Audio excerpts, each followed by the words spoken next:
اے جہاد سے ڈرنے والو، تم کہیں رہو، موت تو تمہیں آ کر رہے گی، خواہ مضبوط قلعوں میں رہو۔ اور ان لوگوں کو اگر کوئی فائدہ پہنچتا ہے تو کہتے ہیں یہ اللہ کی طرف سے ہے، اور اگر کوئی مصیبت پہنچتی ہے تو اے پیغمبر تم سے کہتے ہیں کہ یہ آپ کی وجہ سے ہمیں پہنچی ہے۔ کہہ دو کہ رنج و راحت سب اللہ ہی کی طرف سے ہے۔ ان لوگوں کو کیا ہو گیا ہے کہ بات بھی نہیں سمجھ سکتے؟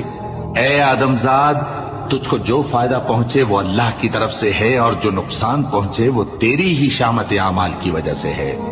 اور اے نبی، ہم نے تم کو لوگوں کی ہدایت کے لیے پیغمبر بنا کر بھیجا ہے، اور اس بات کا اللہ ہی گواہ کافی ہے۔